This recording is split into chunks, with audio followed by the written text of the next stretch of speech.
approché du Seigneur Jésus. Il a dit, si tu le veux, tu peux me rendre pur. Jésus a dit, je le veux. Et le mot grec ici, je l'ai dit, c'est télo et télo, qui veut dire, je le veux.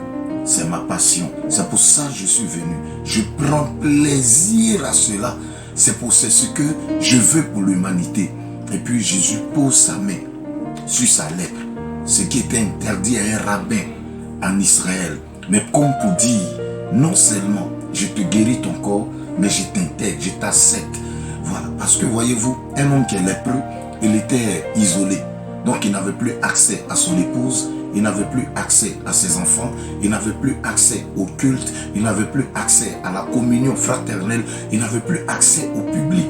Mais Jésus va et lui, il le touche pour te dire que moi, je t'accepte.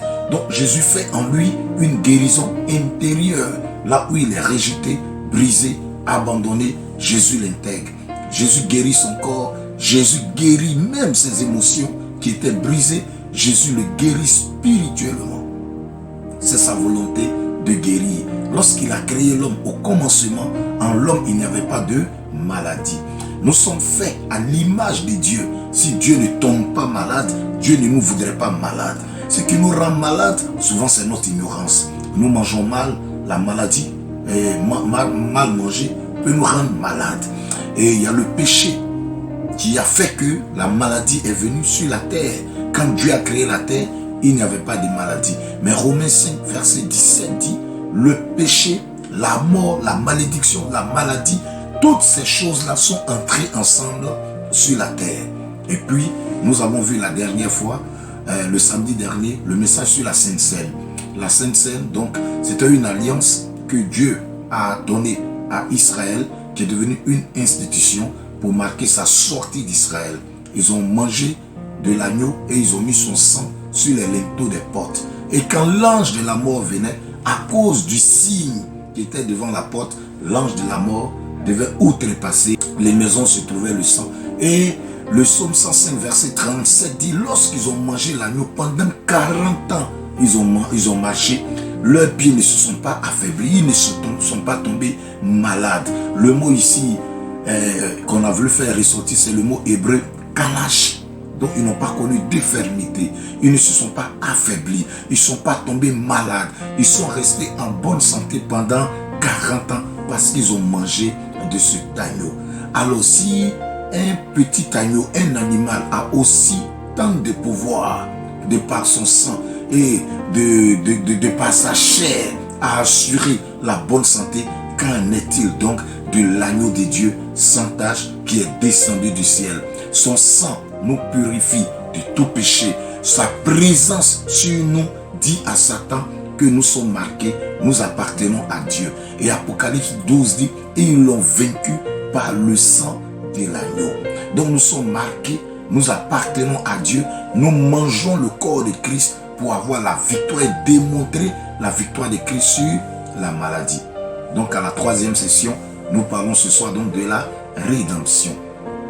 Rédemption vient du mot grec redemir. La rédemption veut tout simplement dire rachat, droit légal.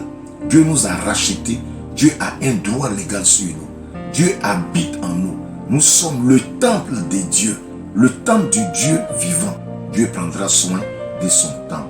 Et donc, Dieu a tellement aimé l'homme. Dieu aime tellement l'homme. Dieu décide tellement de vivre en l'homme par son esprit pour donner cette vie Zoé, cette vie supérieure à l'homme qu'il a mis en place, qu'on appelle le plan de la rédemption. Le plan de la rédemption est tridimensionnel. Première dimension, nos péchés sont pardonnés. Deuxième dimension, nous sommes guéris de nos maladies. Parce que la maladie est venue avec le péché. Troisième dimension, nous sommes délivrés de la pauvreté. Le péché rend pauvre. Le péché rend malheureux. Si vous voyez un pécheur, il est tout le temps par moment dans le noir, dans des carnivores, il est arrogant, il est frustré. Le péché, c'est un poison, c'est une prison, ce sont des liens, ce sont des chaînes. Le péché rend spirituellement pauvre. Le péché même peut vous rendre psychologiquement pauvre. Le péché peut appauvrir votre corps avec les maladies et les possessions démoniaques. Il est humiliant, dégradant, et c'est tout cela que Jésus-Christ est venu résoudre par le plan de la rédemption. Romains 3, verset 23 à 24 dit, car tous ont péché et sont privés de la gloire de Dieu, mais, oh j'aime ce mais, ils sont gratuitement justifiés au moyen de la rédemption qui se trouve en Jésus-Christ. Ce moyen n'est pas ailleurs. Ce moyen est dans une personne, c'est en Christ. Donc quand vous acceptez Christ, vous déchargez un bagage, un fardeau. Le poids de la malédiction, de la maladie, c'est fini, c'est brisé. Et donc vous rentrez dans le processus de la guérison. Ce plan avait déjà été annoncé par Ésaïe, dans Ésaïe 53, versets 4 à 5. Le psalmiste David l'avait aussi dit dans le psaume 103. Il le dit déjà à partir du verset 2. Il dit, mon âme bénit l'Éternel et n'oublie aucun de ses bienfaits. C'est lui qui pardonne tes iniquités et qui te guérit de toutes tes maladies. Waouh! Donc, bien aimé, Dieu a déjà tout fait. Mais c'est notre état d'ignorance, notre manque de connaissance de ce que c'est le plan de la rédemption qui fait que le diable pense qu'il est encore le propriétaire de nos biens.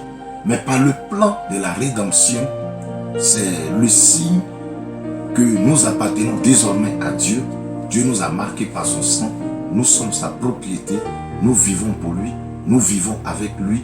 Lui en nous. Nous en lui. Nous sommes plus que vainqueurs. Oui. Donc pour ceux qui nous écoutent ce soir, comment s'approprier ce plan de la rédemption? C'est pas la foi. La foi c'est quoi? C'est mettre ta confiance en Dieu. Ta confiance dans ses paroles. Il faut vivre la parole de Dieu. Il ne faut pas seulement la lire, il faut la méditer. Il faut chercher à la comprendre par le Saint-Esprit pour posséder la clé de la victoire sur le diable. Donc la connaissance est une clé. Et connaître la rédemption, connaître tes droits, savoir à qui tu appartiens, connaître ta position d'enfant de Dieu dans le royaume, c'est une puissance, c'est une onction, c'est une autorité, c'est une clé pour dominer la maladie. Voilà. Donc c'est ce que j'ai voulu expliquer brièvement, parce qu'il y a la partie prière que nous faisons quand nous donnons ce enseignement. Voilà. Donc ce soir, si quelqu'un nous écoute, qu'il sache que Dieu l'est. Qu'il sache que c'est pour le pardon de ses péchés que Jésus est venu mourir à la croix. Donc il n'y a pas un péché que Dieu ne puisse pas pardonner. Parce que la vie de Jésus coûte cher. C'est ce qu'il y a de plus grand. C'est ce qu'il y a de plus fort. C'est ce qu'il y a de plus précieux. Et c'est ce que le Père a sacrifié. C'est ce que le Père a donné pour notre rachat. C'est ce que le Père a donné pour notre repositionnement. Alors donc si quelqu'un m'attend ce soir, qu'il sache que quel que soit ce qu'il aurait commis, s'il peut tourner les regards vers Dieu, comme Nebuchadnezzar qui était orgueilleux pendant 7 ans, qui était réduit à la pure expression animale, qui était devenu comme un animal sauvage. Et il a dit au bout de la 7e année, il a tourné les regards vers le Seigneur et la raison lui est revenue. Si ce soir, tu prends la résolution de tourner tes regards vers le Seigneur te pardonnera tous tes péchés et tu verras que les choses vont changer. Parce que tant que le diable sera le maître de ta vie, tant que le diable te possédera, tant que aussi, deuxièmement, tu seras dans l'ignorance, tu ne comprendras pas les grâces qui t'appartiennent et tu tourneras en rond, tu passeras ton temps à pleurer. Mais Jésus a payé le prix. C'est pour ta guérison que Christ est mort. C'est pour te sanctifier que Christ est mort. C'est pour te justifier. En grec, quand on parle de la justification, ça veut dire te faire tenir debout dans la présence de Dieu. Donc le péché t'avait mis hors de la présence de Dieu, mais pour te ramener, te faire tenir debout dans la présence de Dieu, c'est pour cela que Christ est venu. Rien ne doit te bloquer normalement, là où tu es, au niveau où tu es. Où tu es, Dieu voudrait que tu possèdes cet endroit-là, que tu reflètes sa gloire. En dehors d'où tu es, Dieu voudrait encore que tu montes sa gloire. Donc c'est une gloire exponentielle. Elle n'est pas limitée, elle est croissante. Elle va de gloire en gloire. de plénitude en plénitude. C'est pourquoi Jean dit, nous allons tous bénéficier, de sa grâce et tous de sa plénitude. Donc quand nous commençons à marcher selon l'esprit, demeurons dans la position spirituelle. Ne retournons plus dans ce stade charnel. Parce que en nous, il y a la chair. Quand on dit il y a la chair ici, je veux parler des 5 sens. Souvent, on veut voir avant de croire. On veut entendre avant de dire que c'est vrai. On veut goûter avant de dire que c'est amer ou c'est sucré. On veut toucher pour savoir si ça brûle ou pas. Mais aujourd'hui, avec l'âge, on sait que le feu, là, il brûle. Souvent, l'enfant va dire, tu touches, ça va te brûler. Pourquoi? On a cette expérience. Donc, quand l'Esprit Saint vient en nous, il nous donne de faire l'expérience de la nouvelle naissance, de faire l'expérience des choses de Dieu. Et donc, quand nous déclarons, ces choses arrivent. Quand nous confessons, cela vient à l'existence. Nous finissons par comprendre que la parole a le pouvoir de créer. La parole a un pouvoir d'amener à la vie ce qui n'existe pas. C'est ce que Dieu a fait avec Abraham. Déjà, il regarde Abraham, il l'appelle le père de la foi. Il dit, père d'une multitude. Abraham, tes enfants seront comme les étoiles du ciel. Abraham a simplement cru. Et il a vu cela s'accomplir. Donc croyons, confessons. Parce que c'est en croyant du cœur, nous dit la parole, que nous confessons de la bouche. Si nous avons cru, confessons cela. Tout simplement. Nous allons prier avec nos bien-aimés qui nous écoutent. Si vous nous écoutez, sachez que le Seigneur est déjà en œuvre dans votre vie. Il est auprès de vous pour vous guérir. C'est pour vous que son sang a coulé. C'est le sang qui fait l'expiation du péché. C'est le sang qui purifie l'âme. Et le sang de Jésus-Christ a été donné pour la purification de vos péchés, pour l'expiation même de toute votre âme, pour que vous voyez briller la gloire de Dieu. Dieu est le Dieu qui te guérit, le Dieu d'amour. Et donc je prie avec toi. Seigneur, je te rends grâce ce soir pour mon frère qui est à l'écoute. Je prends autorité dans le nom de Jésus sur tout esprit de maladie, sur tous les liens de la maladie, sur tout ce que le diable a porté dans son corps. Je détruis maintenant, par la puissance de Jésus, tout esprit de maladie, tous les liens de la maladie, toutes les chaînes qui t'empêchaient d'aller de l'avant. Au nom de Jésus, nous brisons ces chaînes. Nous mettons fin au cycle de la maladie dans ton corps, dans ton âme, dans tes affaires. Au nom de Jésus, la maladie n'a plus de pouvoir. Le cancer n'a plus de pouvoir sur toi. Le diabète n'a plus de pouvoir. Cette maladie qui rongeait ton corps s'arrête maintenant. Cette maladie qui rongeait tes poumons s'arrête maintenant. Cette maladie qui rongeait tes intestins, tes estomacs s'arrête maintenant. Cette maladie qui troublait tes yeux s'arrête maintenant. Au nom de Jésus, tu reçois la guérison. J'ordonne que tout envoûtement dans ton corps sorte maintenant. Toute maladie relâche ta vie et ton corps au nom de Jésus-Christ. Reçois la guérison, car c'est ton héritage. Reçois la guérison, cela t'appartient. Jésus a payé le prix. La guérison prend possession de ton corps, prend possession de ta vie. La maladie est partie, tu es libéré, tu es restauré. Maintenant, tu commences à faire ce que tu ne pouvais pas faire. Commence à bouger le pied que tu ne pouvais pas bouger. Commence à bouger le bras. Laisse toutes sortes de raisonnements que le diable voudrait apporter en toi. Mais relâche la victoire qui t'appartient. Commence à célébrer ta victoire.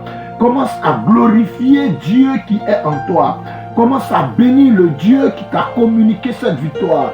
Dis-lui simplement merci.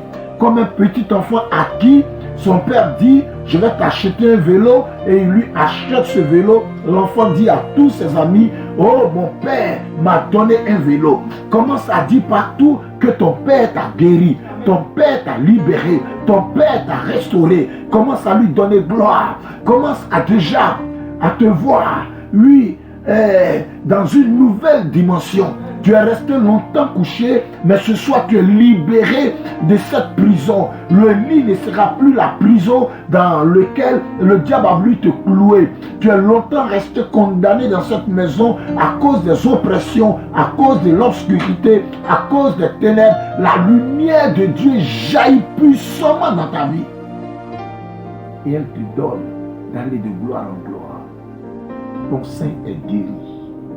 Ton sein est guéri. Madame, toi qui m'écoutes, ton sein est guéri. Ton sein est guéri. Le démon qui attaquait ton sein, les bêtes qui étaient dans ton sein sont broyées. La maladie est broyée, elle est anéantie. Tu es guéri au nom de Jésus. J'ordonne que tes yeux s'ouvrent. Dieu, ouvre-toi. Tes yeux sont à nouveau ouverts. Tu commences à voir. Tu verras davantage. Dans ces 3 jours qui arrivent, tu commenceras à voir normalement comme tu voyais avant. Au nom de Jésus. Merci Père. Merci pour ta bonté. Merci pour la victoire. Merci pour ton règne. Merci pour ce que tu as accompli. Au nom de Jésus. Que toute la gloire te revienne.